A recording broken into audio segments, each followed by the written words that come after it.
Introduction. We know that the cell is the structural and functional unit of life. Do you know what does it actually mean? It means a single cell can perform all basic functions of life. Example, movement, intake of food and respiratory gases, respiration, excretion. Okay, it is true for a single-celled or unicellular organisms. But what happens when there are so many similar cells as in multicellular organisms? In multicellular organisms, these cells are specialized to carry out a few functions efficiently. Each specialized function is done by a group of cells.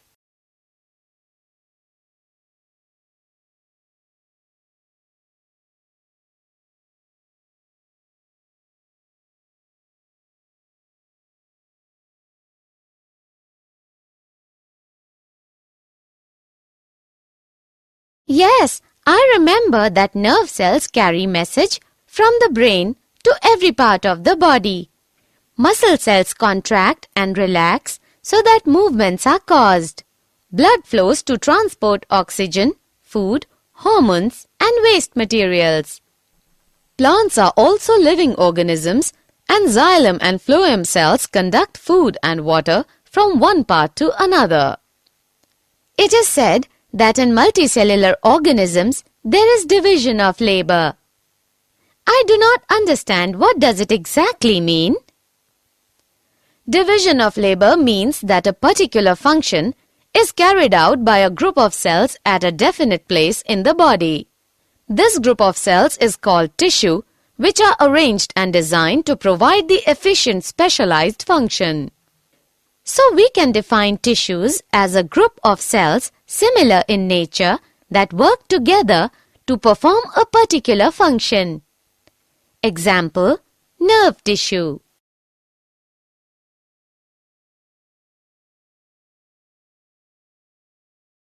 Objectives. At the end of this lesson, you will be able to define tissue, identify types of tissues, understand the difference between plant and animal tissues, understand plant tissues, understand types of plant tissues, find the characters of meristematic tissues, understand types of meristematic tissues, understand functions of meristematic tissues, find the characters of permanent tissues, understand types of permanent tissues, understand functions of permanent tissues.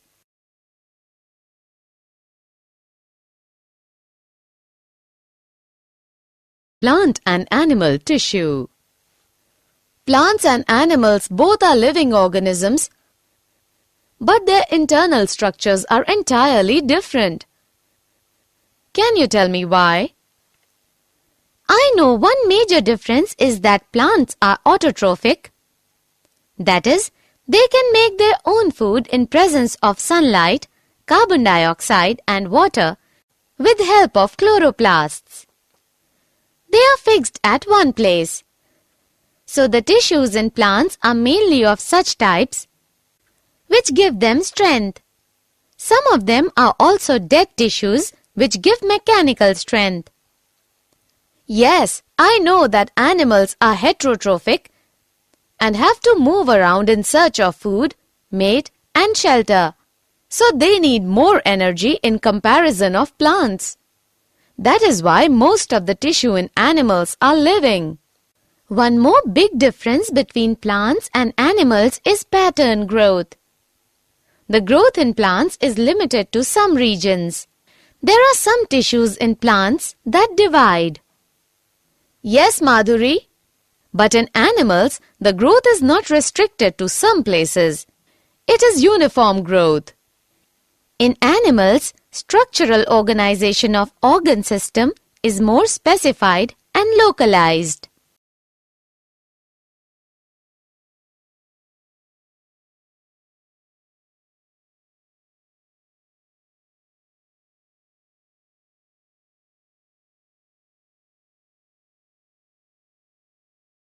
Types of plant tissues.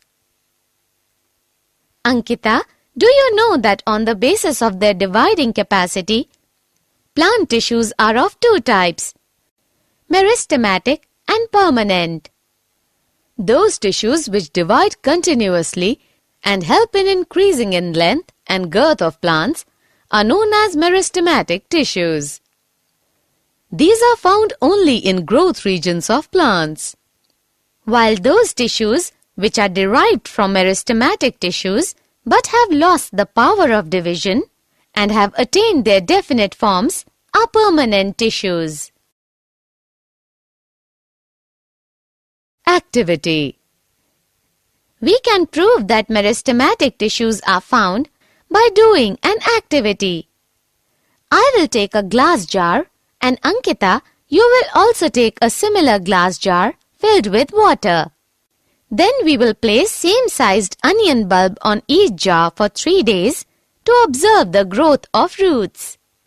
Yes, we will measure length of roots on day 1, 2 and 3.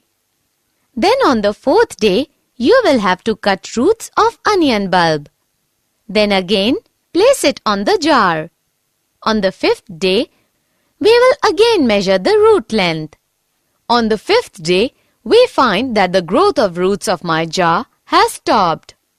Yes, this activity proves that growth of plants occurs only in certain specific regions because the dividing tissue, also known as meristematic tissue, is located only at these points.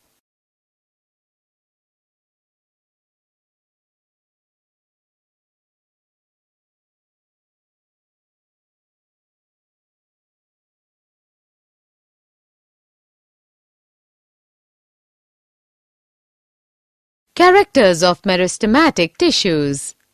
Meristematic tissues are very active, thin-walled, isodiametric living cells. Their cell wall is formed of cellulose. They are oval, rounded or polygonal in shape. Their cytoplasm is dense, vacuoles are small-sized, nuclei are prominent. They divide throughout life, so they help in growth. Types of meristematic tissues. Depending on the region where they are present, meristematic tissues are classified as apical, lateral, and intercalary. The tissues present in the growing tips of stems and roots are known as apical meristem. The tissues present on the lateral side of roots and stems are lateral meristem. The tissues which lie on the base of internodes of stem are called intercalary meristem. Functions of meristematic tissues. The main function of meristematic tissue is formation of new cells continuously. Apical meristem increases the height of the plant due to elongation of the root and stem. It is also called primary growth. Lateral meristem increases diameter of the plant. It is also called secondary growth. Intercalary meristem increases the length of organ. Permanent tissues. After some duration, meristematic tissues lose their ability to divide and take up a specific role and form a permanent tissue. This process is called differentiation. Differentiated meristematic tissues form different types of permanent tissues.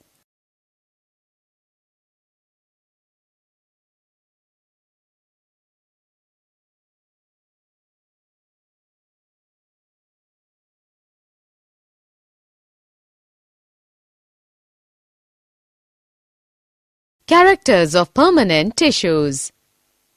In permanent tissues, cells are thin or thick-walled, living or dead and mature. The shape of permanent tissues may be oval, rounded, polygonal or elongated, fiber-like. They have intercellular spaces. Cytoplasm is vacuolated. Because they have lost the power of division, so they do not help in growth.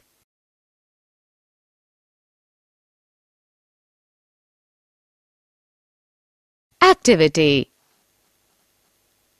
We can see by an activity that there are different types of cells in plants. Take a plant stem and cut its thin section.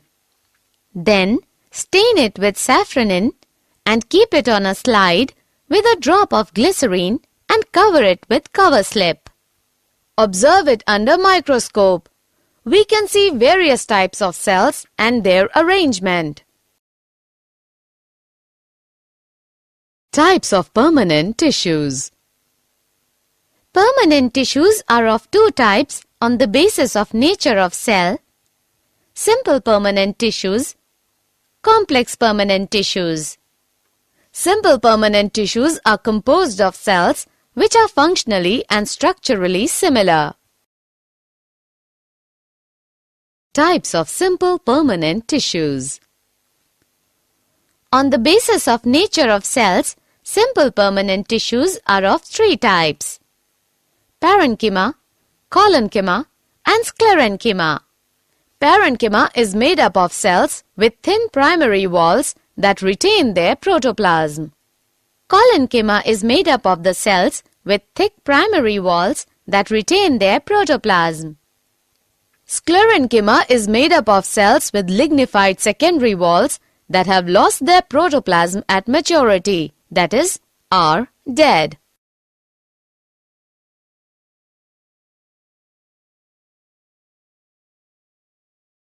Activity. With the help of another activity, we can find out various layers of cells in leaf. Ankita, take a leaf of Royo. Yes, I have taken a leaf of Royo. What should I do next? Then, stretch and break it by applying a little pressure on it. When you stretch it, some peel or skin projects out from the cut. I have removed this peel and kept it in water in a petri dish. Yes, now add few drops of safranin and wait for 2 to 3 minutes. I have now transferred it on a slide with a drop of glycerine and covered it with cover slip. When you will observe it under microscope, you will find different layers of cells. Outermost layer of cells is known as epidermis. It is usually made of single layers of cells. Outer and side walls of epidermis are thicker than inner walls. The entire surface of all plants has epidermis.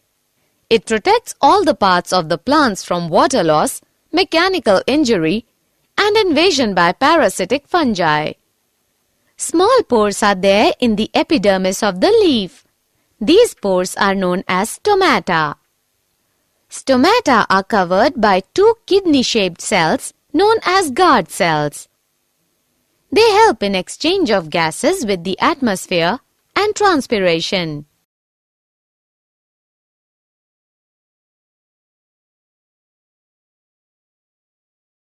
Functions of simple permanent tissues. Parenchyma serves as a packaging tissue to fill the spaces between other tissues and maintain the shape of the plant due to its turgid cells. It also stores and assimilates the food. Transport of material occurs through cells or cell walls of parenchyma. Their intercellular spaces allow gaseous exchange. They also store waste products of plants like tannin, gum, raisins, etc. Collenchyma is a mechanical tissue, so it provides mechanical support and elasticity. Sclerenchyma is mainly mechanical and protective in function. It gives strength, rigidity, flexibility and elasticity to the plant body and thus enables it to withstand various strains. Types of complex permanent tissues. Complex tissues are made of more than one type of cells. All these cells coordinate to perform a common function. On the basis of nature of cells, Complex permanent tissues are of two types, xylem and phloem. The supporting and water-conducting tissue of vascular plants, consisting primarily of tracheids and vessels, woody tissue. The food-conducting tissue of vascular plants, consisting of sieve tubes, fibers, parenchyma, and sclerids, also called bast. Functions of complex permanent tissues. The main function of xylem is to carry water and mineral salts upwards from root to different parts of shoots. Phloem transports photosynthetically prepared food materials from the leaves to storage organs, and later from storage organs to the growing regions of the plant body. Did you know chewing gum is the latex of the plant Acarar sapota? Sclerenchyma is the longest cell in plant kingdom. Commercial cork is obtained from the oak plant. In monocotyledonous plants like grasses, the guard cells are dome-shaped.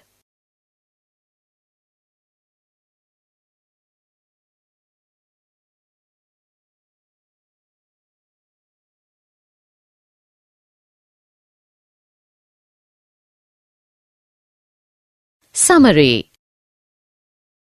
Let us summarize what we have learned. Tissue is a group of cells similar in structure and function. Plant tissues are of two main types, meristematic and permanent. Meristematic tissue is the dividing tissue present in the growing regions of the plant. Permanent tissues are derived from meristematic tissue once they lose the ability to divide. They are classified as simple and complex tissues. Parenchyma, collenchyma, and sclerenchyma are three types of simple tissues. Xylem and phloem are types of complex tissues.